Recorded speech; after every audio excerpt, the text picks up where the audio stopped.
Hello everyone, and thank you for watching. My name is Neferititi, and you can find all of my information in the description box below. So I wanted to talk to you today about the tower moments. Now, when I say tower moment, I'm talking about the tarot card, right, that has the tower on it, and it's flames coming out the top, people falling off.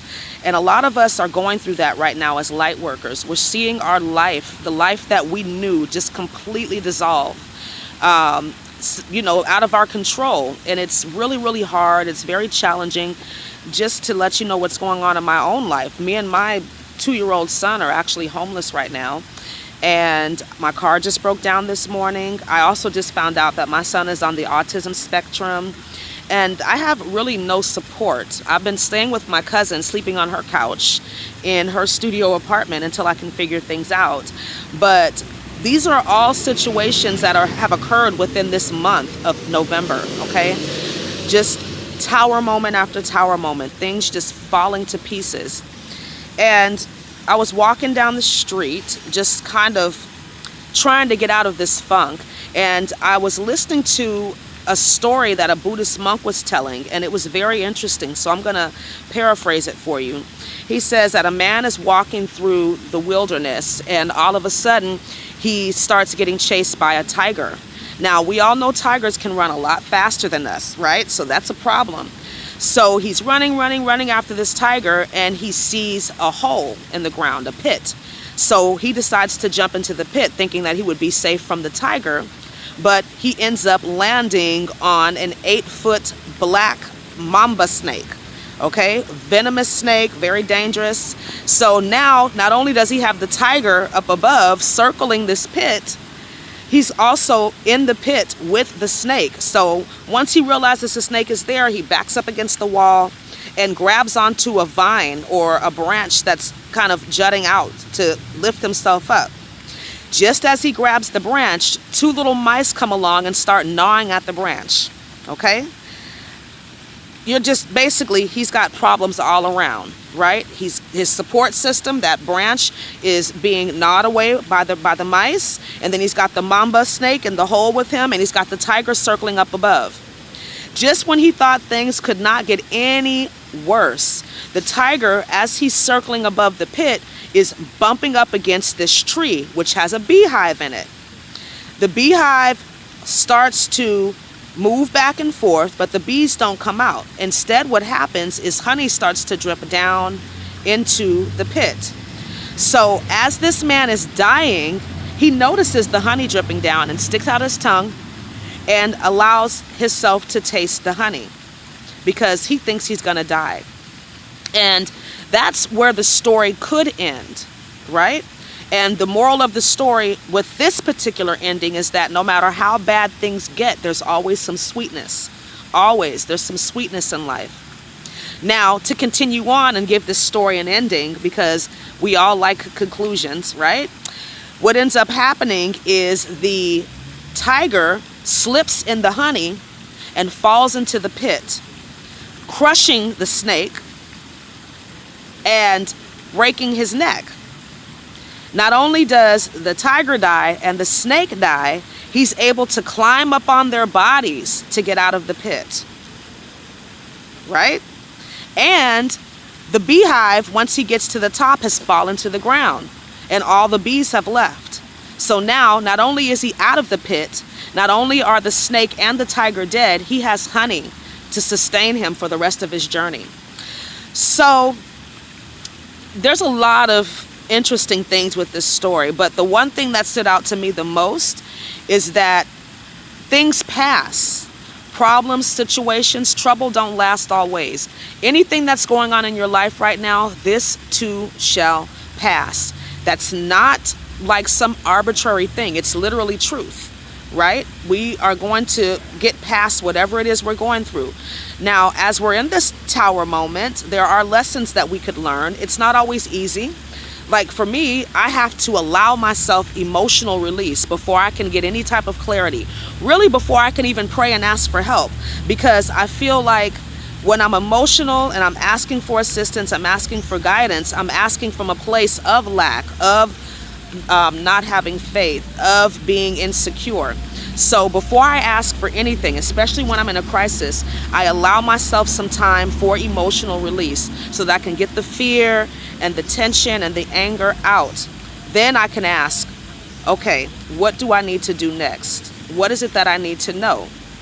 And I also feel a lot of these tower moments right now are really testing us light workers, okay? Some of us are trying to do better things. Some of us, like for me, I've tried getting other jobs. I've tried, continuing to teach and everything like that, but something always happens.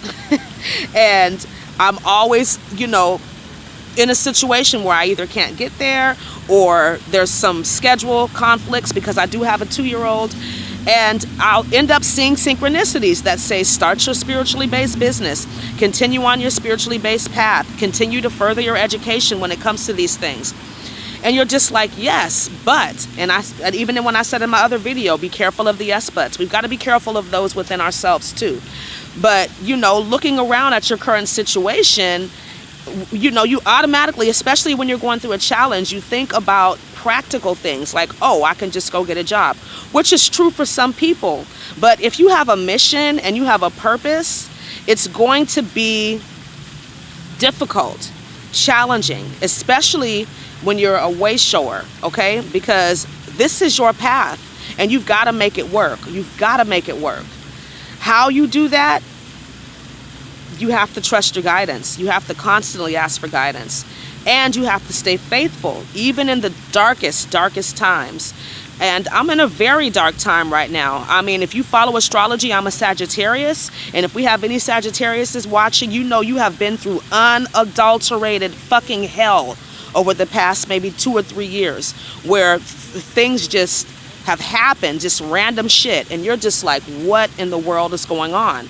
And you've been trying really, really hard to make life changes, to do what it is that you feel is right, to follow your heart, to follow your personal truths, but you're constantly being challenged, and that makes it really, really hard. But one other thing that this Buddhist monk said that kind of stuck with me is he said, when you have nothing to do, do nothing. Do nothing. And I also know that in that silent space, that's where spirit resides. That silent space between your thoughts, that silent space in your life, that's God's one and only voice. And we have to remember that in times of difficulty. And I think it's also important to ask for help when you need it. Now, in my situation, I thought I had a support system here. I recently relocated from Georgia back to California, where I'm from, and I thought I had a support system here, and I've been really, really heartbroken because I don't have that support system that I thought I did. When you're going through challenges and difficulties, it does trigger people because it's not something that they want to think about could possibly occur in their life, right? Because in a split second, everything can change for better or for worse. And people don't like to think that way. And so it challenges people. It really challenges people when you're going through difficulties and struggles. And these people are supposed to be your friend, but it's, really, really difficult. It's really difficult. And so I would encourage you to pray, to meditate, all those different things. But I'm going to give you some practical tips again, because we are still dealing with a reality that is based in fear, that is based in struggle, that is based in competition and duality. And so the first tip that I want to offer you is to lower your expectations of people. Even talking to this Buddhist monk, he doesn't have any expectations. And so everything that happens in his life exceeds his expectations because he doesn't have any. Now, that's opposite of what you might hear in this metaphysical community, right?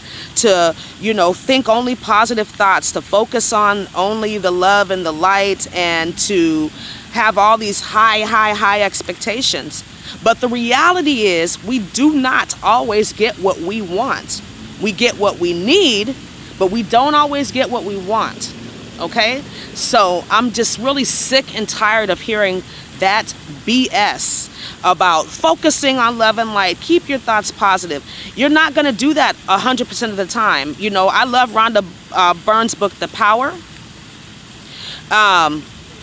She says if you can keep your thoughts positive at least 51% of the time, you're tipping that scale, okay?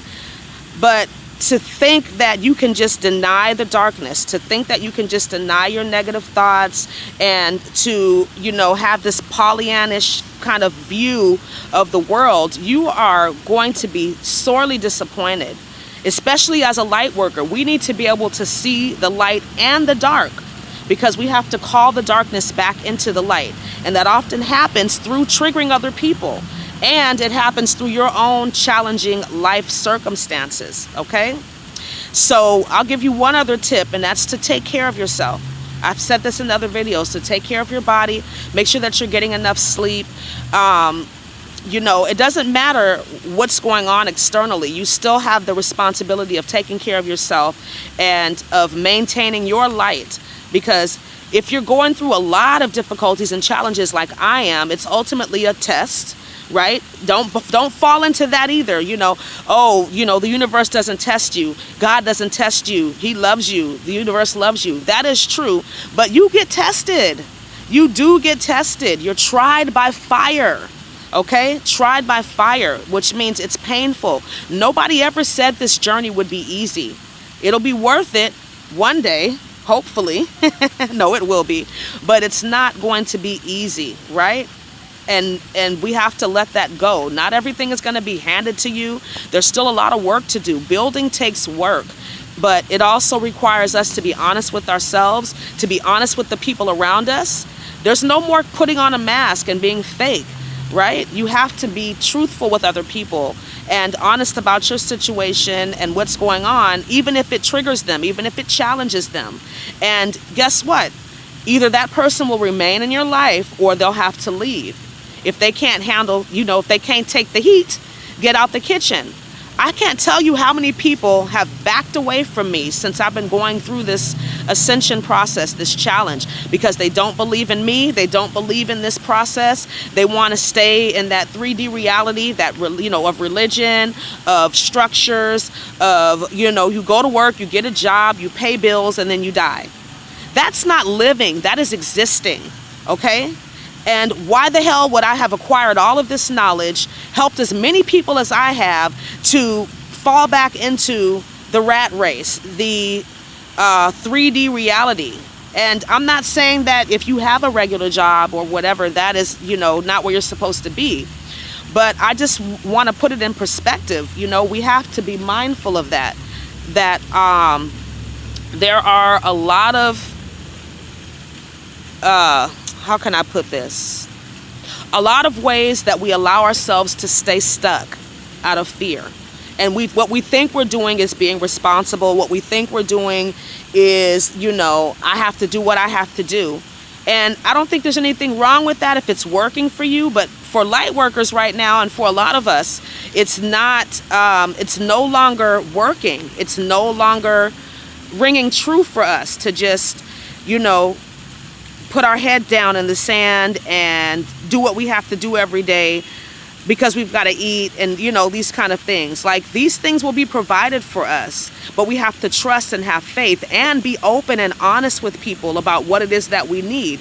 And they also have a right to say no to you, because not everybody is truthful in their actions don't match their speech, right? So you'll challenge people in that way, and you'll also truly, you know, understand where other people are in their journey, right? Where they're at. And this is all how it happens, through our interactions, through our experiences. So I hope this video was helpful for you. If you feel led to, I have placed some information in the description box if you would like to support me and my channel and help out me and my son. I've put the Venmo link down there and the PayPal link, because we could really use it. We could really use it. I actually plan on making videos every day because I want to take you guys along with me on this journey.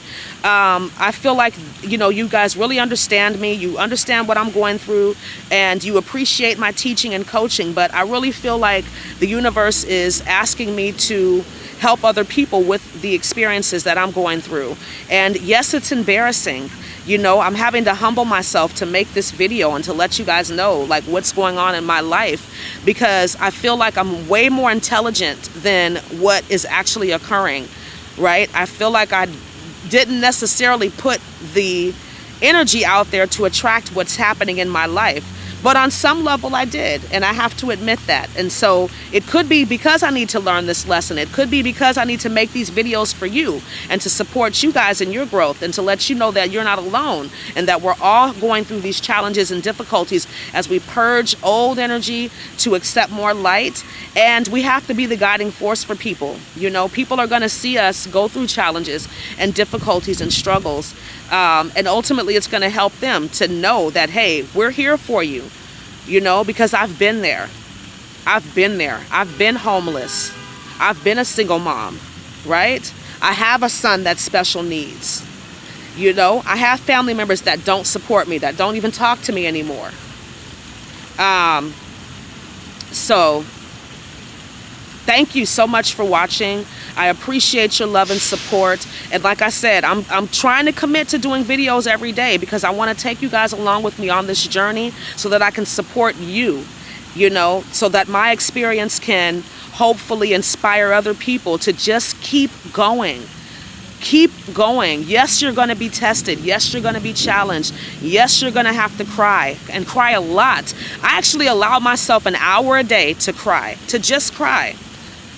You know, I find a safe place for myself and I just process, because I don't want it to happen at an inopportune time. And I especially want to stay very balanced around my son because he's sensitive. So I have to allow myself that time. So that could be another tip, okay? To just let yourself cry. And, you know, I'm out here sitting in the grass, looking at a waterfall, enjoying the honey of life, right? The snake is in the pit. The tiger's circling above. The rats are gnawing at my branch that I'm holding on to. And the beehive is up above, dripping honey down, right? But eventually I will get out of this because this too shall pass. All right? So again, thank you so much for watching. Have a wonderful day. Namaste.